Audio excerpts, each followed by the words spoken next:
So I'm gonna jump right in with my question to the panelists. Um, so I'm gonna select. I'm gonna take Enyinna and Jay on my question number one. Okay, what made you think or believe that entrepreneurship was your calling? Start with Enyinna. Good evening, Taj. Thank you so much for that question. So I have, ever since I was a little child, been the type of person that just enjoyed doing things on my own, thinking for myself. Um, there's some detriment to that too. The school of hard knocks comes with that. But I just always knew that I wanted to eat what I killed. And as I started to get older, I did just that. I was like cutting grass. I had a paper route. Um, I just was doing things that was kind of outside of that norm of going to work for um, the standard places that like teenagers would go to work. So that's how I knew. And then, I mean, the rest is history. We can get into more later, but that's how I knew. Okay, so it was part of your DNA. Jay, can you answer that same question? What made you think or believe that entrepreneurship was your calling? Sure. Thanks, Todd, for that question. It's good to see everybody from 10KSB. It's been a pleasure. So this question is actually very interesting because I think I've always known that I've always wanted to kind of create my own. I just didn't know what. So throughout my journey from undergrad to my master's program, it was always kind of like an exploration process for me. I was always open to learning. I was always open to kind of picking the brains of people who were always smarter or more successful than I was. And eventually it led me down a path where I thought I was going to be good. And actually that turned out to be kind of like a dead end. So I actually had to get 2 master's degrees. And with that process, it actually helped me hone in on what I really want, what my purpose was, and also what I really wanted to kind of do with my life, my legacy, and how I wanted to be a part of this world. So for me, when I think about the question, like what made me think or believe, I've always had kind of like an entrepreneurial spirit along the way. And I've always paired myself up with people kind of doing the things that I've always wanted to do. I just didn't know how to do. Perfect, Jay. So it sounds like self-motivation was a part of that, and self-challenging. You challenged yourself because you looked at others and challenged yourself based on what they were doing. And that was a motivating driver for you and your success. Yes. Thanks, Jay. All right. This question is going to be for James and Will. What key identifiers or tools did college prepare you for employment and or entrepreneurship? Start with James. Well, that's a great question, Ty. Appreciate you asking me that one. I would have to say with my industry, and not just my college education, my military experience really played a big factor because that gave me the confidence to pursue a college education. I wasn't sure coming out of high school if I was really college material. So I like to start with my military background first, where that gave me the confidence that if I put my mind to it with enough hard work and effort, I could accomplish anything that I wanted to do. And so while I was active duty, I completed my associates in computer electronics. And after that 2-year experience, I said, you know what, I got to get a bachelor's. I just couldn't stop there. And at the time, I was living in Virginia, stationed in Norfolk, Virginia, and had the opportunity to get a job here in Maryland, where I attended a small 4-year school out in Laurel, Maryland, where I completed a technical management degree. And not too long after that, I still had the insatiable need to learn more, where I knew at some point in my career that I wanted to have my own business. So I pursued a MBA. And, we're going back and forth where I wasn't sure if I wanted a technical discipline from a master's, but then I decided to pursue a concentration in accounting. And between my associates, my undergrad, my master's, I've not only had the technical skills that I needed, but I also had the confidence that I needed to pursue my dreams. Wonderful, wonderful. So Will, same question. What key identifiers or tools did college prepare you for employment or your entrepreneurship success? Awesome. Yeah. And thanks again, Taj. Great to be here and good to see my 10K SV classmates one more time. For me, it was really a journey. I got to college not knowing exactly what I wanted to do. I sort of knew that I liked to do a pretty wide variety of things, from playing music to writing to playing video games, all over the board. And then I was kind of first exposed to programming there and started to realize that I had a knack for it. I really enjoyed computer programming, and I liked this idea of being able to build things. Unfortunately, the school I started out in was a small liberal arts school up in Connecticut, and they didn't actually have a computer science major. So for me, I had to go through the process of transferring, finding a new school. I came back to Maryland, ended up at UMBC, and really learned a ton of things there, both specifically technical skills that prepared me for my career in software development. And then also things that I didn't even think about at the time that now, as I'm running a business, stuff like Excel, stuff like some of the kind of accounting and background business skills that have really started to prove invaluable every day. So between those two schools, I learned a lot that really got me on the right track for my career. Wonderful, wonderful. All right, guys. So couple more questions. I'm gonna select. I want Jay and James on this one. Okay. When and how did you transition from a full-time employee to a full-time CEO and president? When and how? Jay, you go first.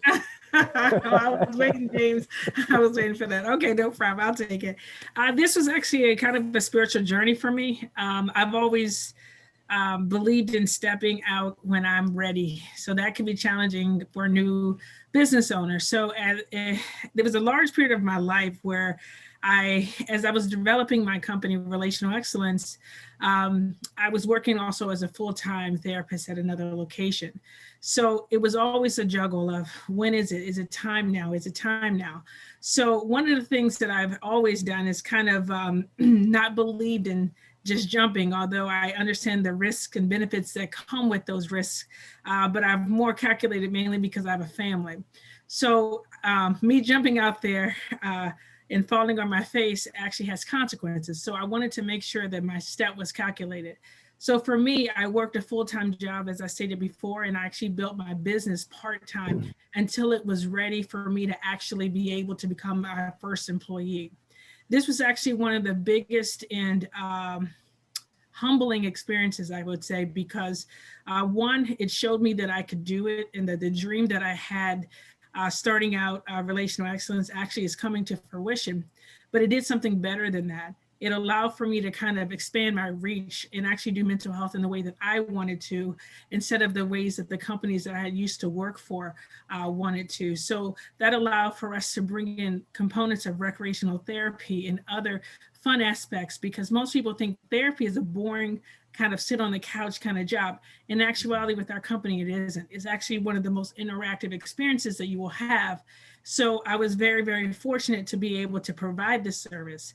And stepping out, I'm going to tell you right now, although it was scary, my faith has actually been behind me, because one thing that I tell myself, whether it be considered an affirmation or not, is God's got me. And the reason why I say that to myself is because it allows for me to deal with the anxiety that comes along with owning your business. And I know all the panelists that are entrepreneurs understand exactly what I'm talking about with the anxiety that comes along with, hey, am I going to meet payroll? Or, hey, do I have enough money coming in to cover, we'll say, this month, next month, and the month after? So there's some things that go along with owning your own business that I had to be ready for before I stepped. So hopefully that answers your question, Taj. You were a strong employee.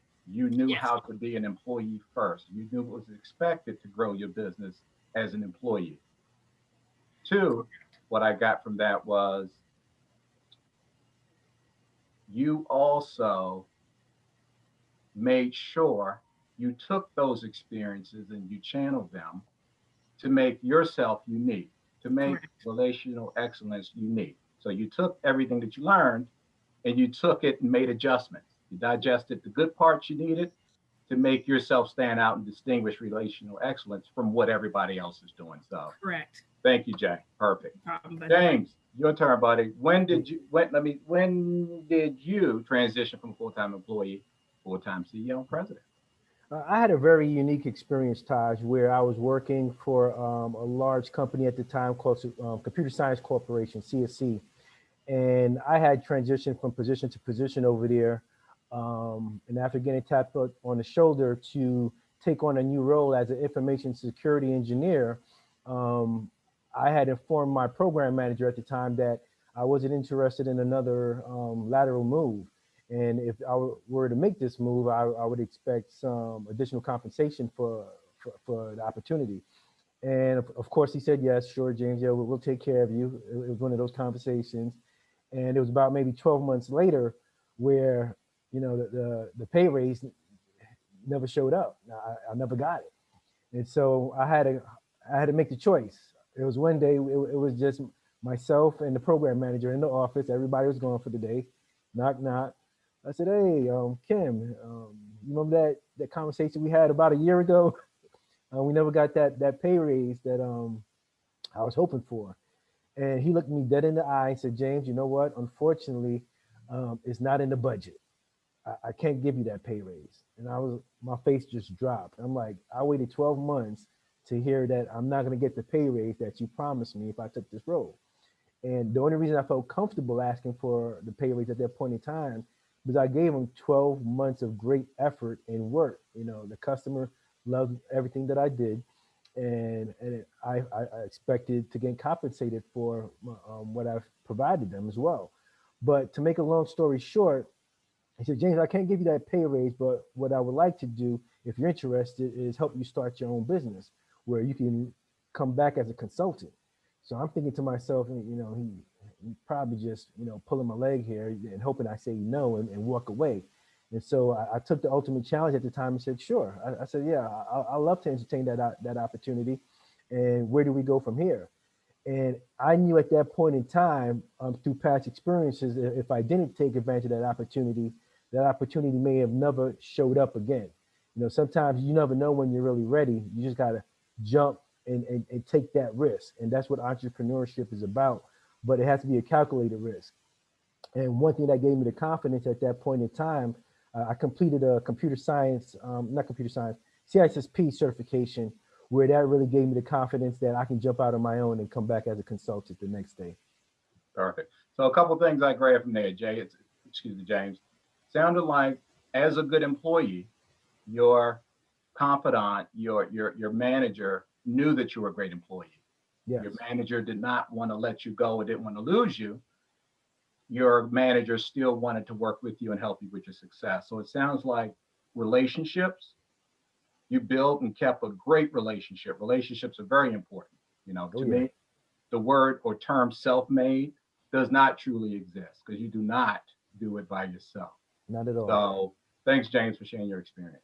Definitely. All right. This is going to be for Will and Enyinna. Will, you first. What does success mean to you in your organization?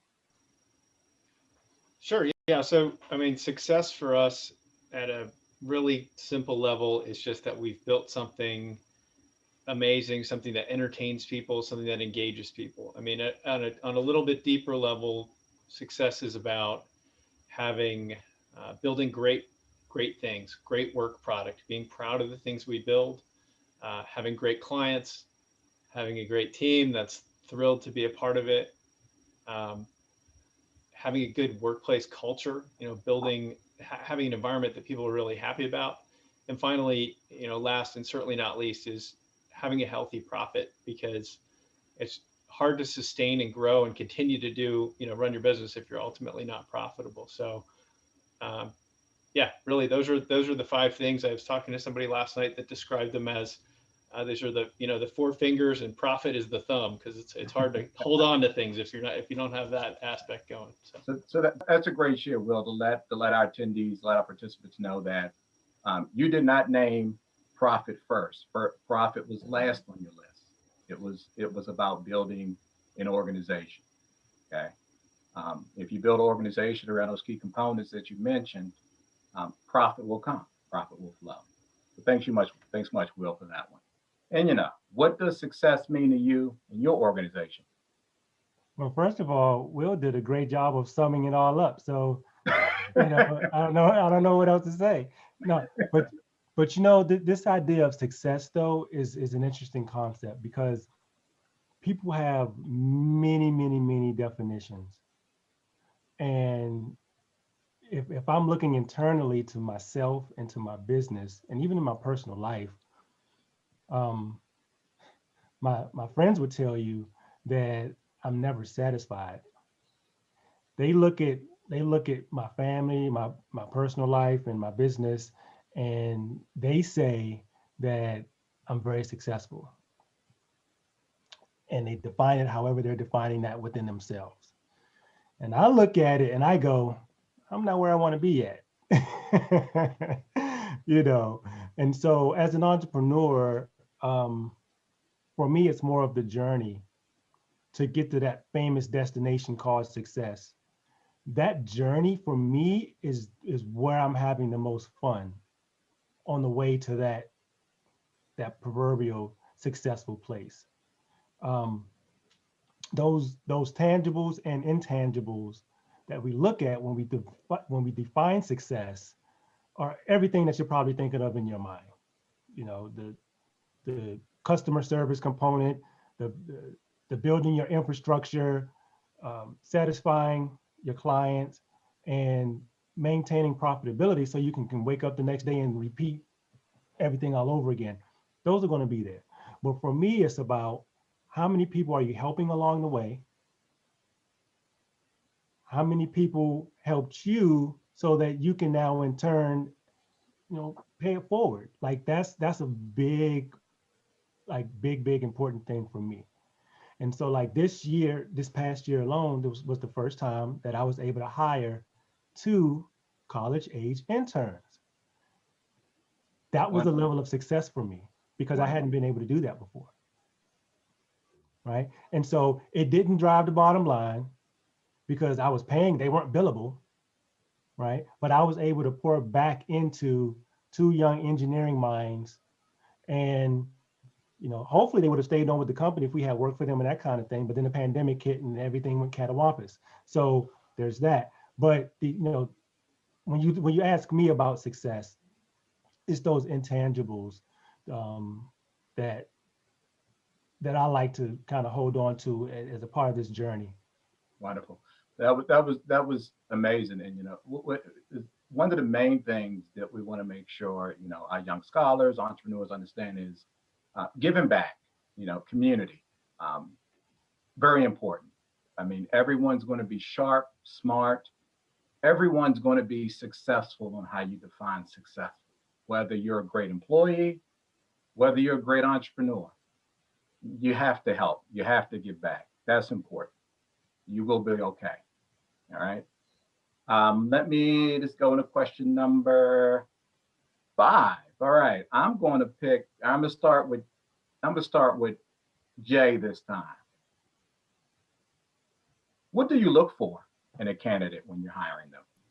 I'm going to be really, really honest and a little bit raw here. And it's important because I want our future workers or scholars to understand that the job market is actually very, very competitive. It doesn't matter your field. It doesn't matter your trade.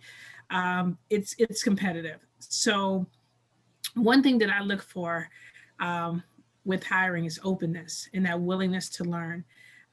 We have a philosophy at our company that there are certain things we can't teach: integrity, hard work, ethics, and drive. So there are certain things that I know for a fact that if you come to the table with, I can teach you how to be a good therapist. I can teach you how to be a good clinician.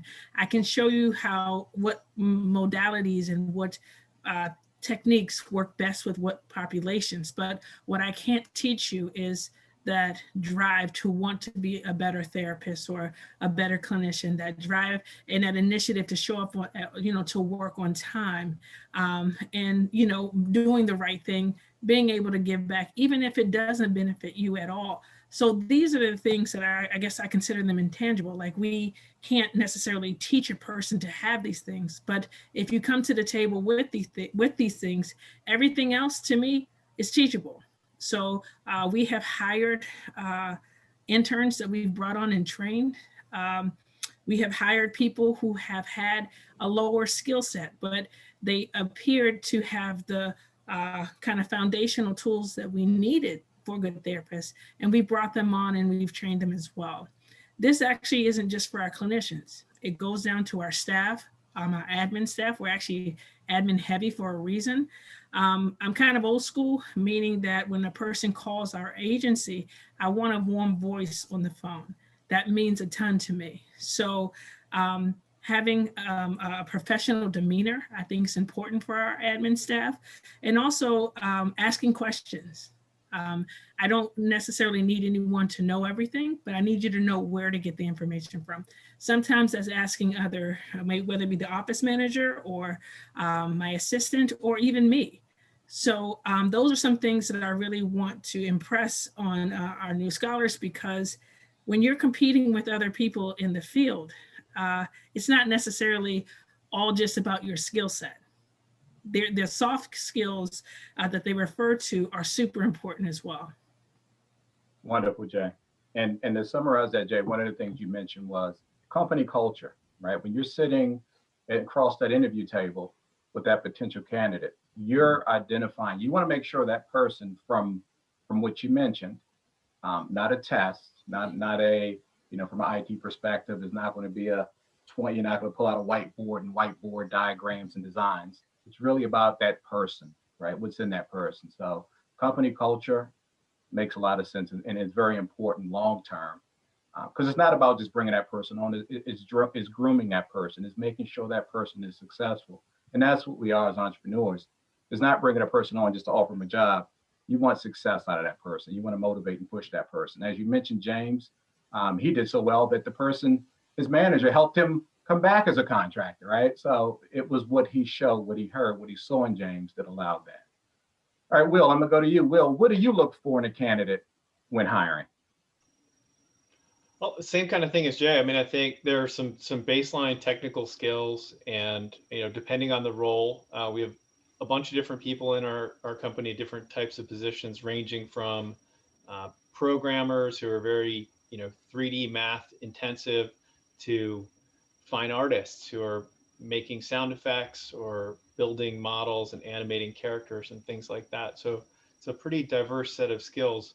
But the one thing that's definitely common across everyone is we're looking for passion, we're looking for integrity, we're looking for people that want to learn, coachability. And Jay hit it on the head. It's like, you can tell if you find someone that doesn't have every single skill that you need, but they want to learn and they want to contribute and they want to build something great, that's not going to be a problem for them, And so I think that's a big thing that we look for.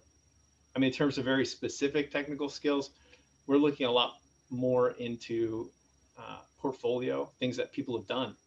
We don't necessarily, maybe this is a bad forum for this, but we don't necessarily look at what your GPA is, but we're looking at what have you done in your spare time? What have you built? What do you care about? And those are the things that really speak pretty highly to how successful you'll be.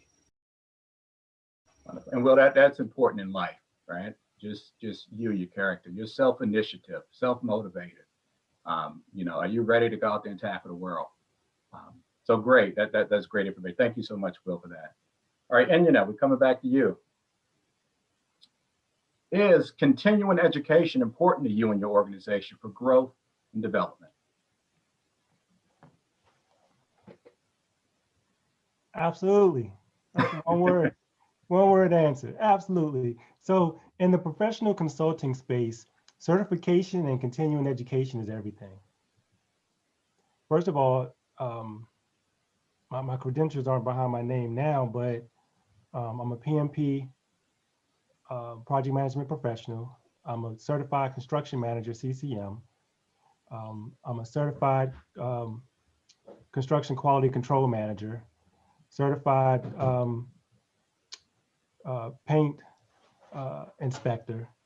And each one of those, to name a few, each one of those carry with them professional development units that I have to carry just to even maintain those certifications. Right.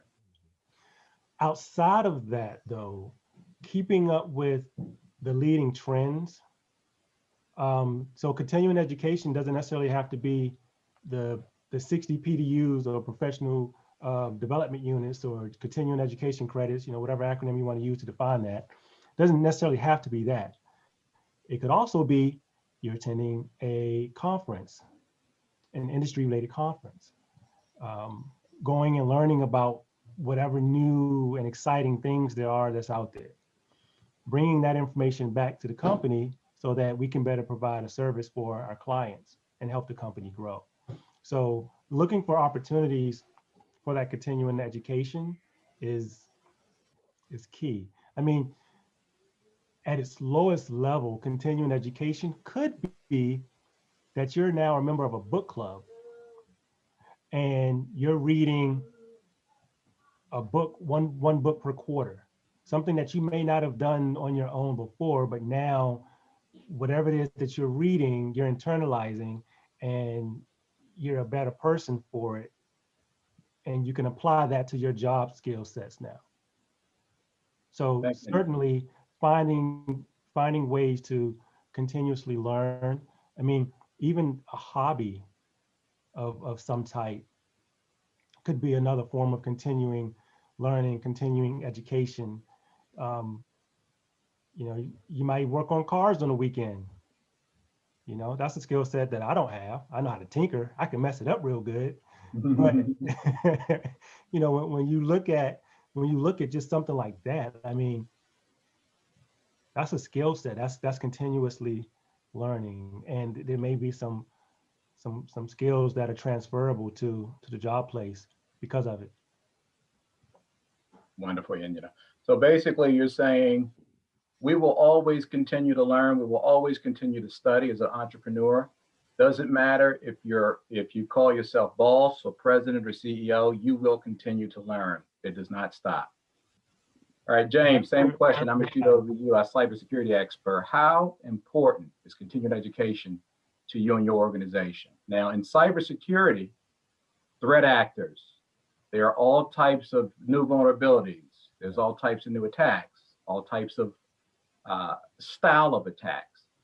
So I know this is something you don't stop doing with your organization. Go ahead, James. Yeah, without a doubt, it's critical to keep our skills up to speed and up to par with our adversaries. And to case in point, when I first got in the industry, we're talking about Windows 3.1, right? So from that transition, we went to Windows 95. We went from Windows 95 to 98 to 2000. So just looking at the operating systems as a microcosm of our space, it's very critical that we keep our skills up to par, because technology, what came out 3-5 years ago, is obsolete.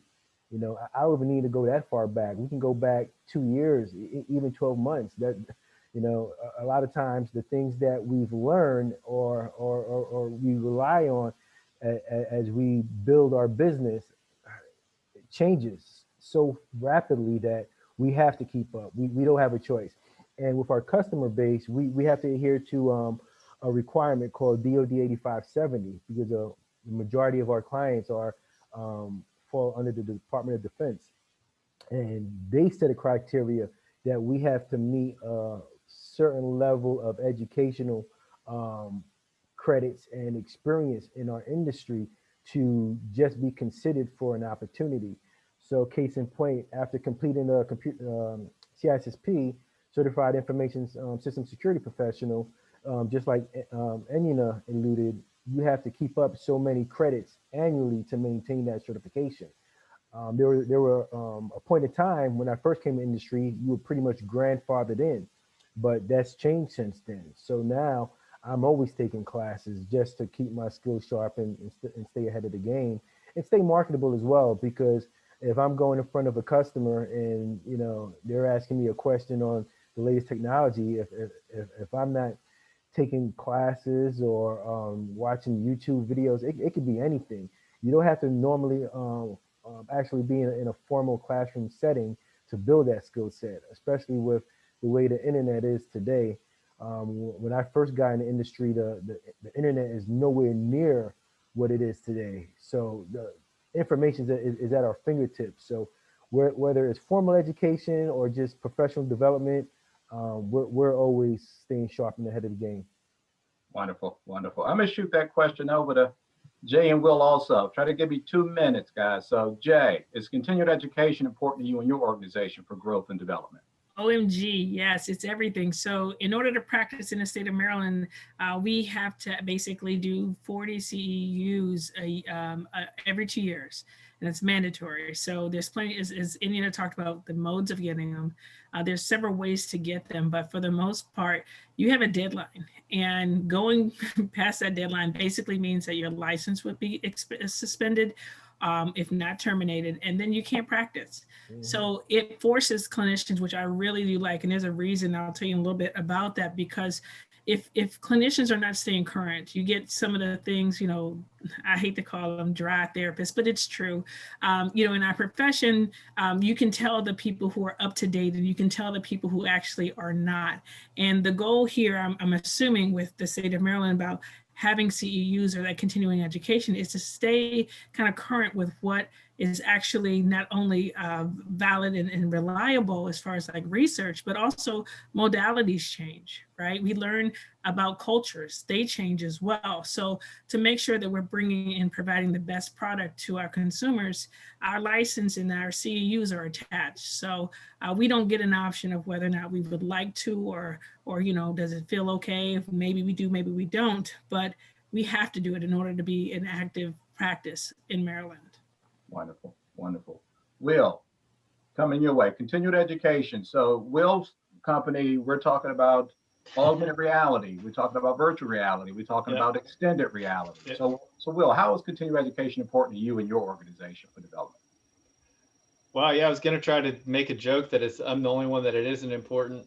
You know, I've learned everything about augmented reality back in the 70s, and now it all carries through. But yeah, I mean, obviously our business is changing every 10 minutes, and the service that we provide to our clients is they want to have trust in us that we know what's coming, you know, 10 minutes from now. And so it's a constant battle to keep up with the latest research, the latest papers, the latest technologies, the latest tools. You know, Microsoft announced an entire new collaboration platform called Mesh yesterday that lets people link up across iPads and headsets and all this stuff. So yeah, it's nonstop, Taj. We're always learning. And we're Wonderful, Will. So it looks like with the panelists that continuing education doesn't stop. You know, for the organization to thrive, for the organization to adjust. We know one of the biggest digital transformation efforts this year for everyone, either you were ready or not for it, was COVID. COVID changed how a lot of us do business. So you're always going to be learning, and just be prepared for that. All right, down to my last question, guys. I'm just sending this across the panel. Let's try to give the Q&A about 15 minutes. Any words or phrases, guys, that you of encouragement that you would like to provide the attendees about their professional journey? Anything you'd like to share? Words of encouragement. This kind of goes hand in hand with the question that I saw in the chat about failure and how do you handle the negativity? It's hard, man. I'm not even going to sit here and try to sugarcoat it.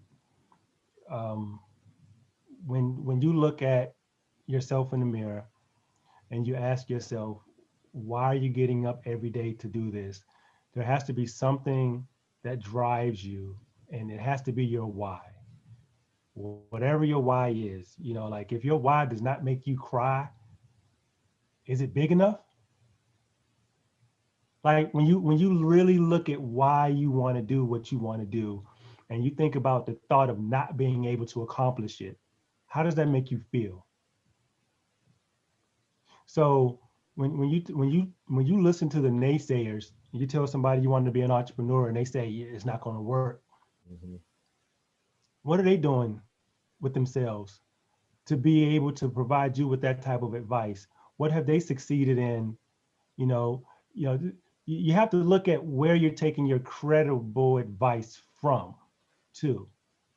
And if you feel within your heart of hearts that whatever it is you want to do is big enough for you continuing to do it, despite what anybody else is telling you, then just do it. You know, you go to your grave always wondering, man, I wonder what would have happened if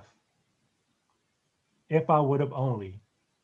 So what if you do fail? So what? Learn from whatever it is. See, and don't even look at it as failure. Look at it as that was the result that you achieved from the actions that you took. You want a different result? Maybe you need to take some different actions. What can you learn from what you did? Like, that's how I approach it. Okay, I didn't get the result that I was looking for. I didn't get the contract I was looking to do. I didn't hit the revenue goal that I was looking at. Why not? Your self-talk, the questions that you ask yourself are going to be the difference between your success and failure too.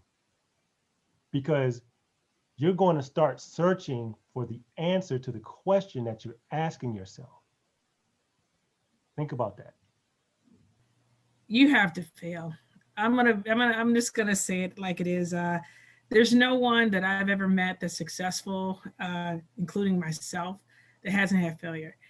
You can't be scared of it. It's a part of growth. And with growth comes uncertainty and uncomfortableness. So for me, I encourage not only others to explore, but also explore with an open mind. So I agree with Enyinna when he talks about changing your perspective about how you look at failure. For me, it's necessary because it teaches me something. And those nuggets that I pick up, I'm able to either do it again or do it better. And I welcome those nuggets because this is how my path and how the company continues to grow. So remember, without growth and without failure, you won't make it. There's no one in this world that has been successful that has not failed with anything. It doesn't exist and it doesn't work. So you guys are young and you're entering the world. Just be mindful. In order for you to make it to the top, you have to have some sort of failure and get the nuggets while you're there. If the lesson comes around again, we have that information to do better that will propel us. But you can't be afraid to try. I think there's this idea of entrepreneurs, you have to keep at it, you have to keep working. And sometimes that gets mistaken for just keep doing the same thing over and over again, where really it's about keep learning from your failures, keep pushing through, keep building things. And the main thing is just not to get too down when things aren't working well. And I really think it's almost just as important to not get too excited when it looks like things are going really well, because entrepreneurship can be an absolute roller coaster. Like some days it can look like, oh my gosh, it's all going to happen. I've just got it figured out. This huge contract is coming in. We're done.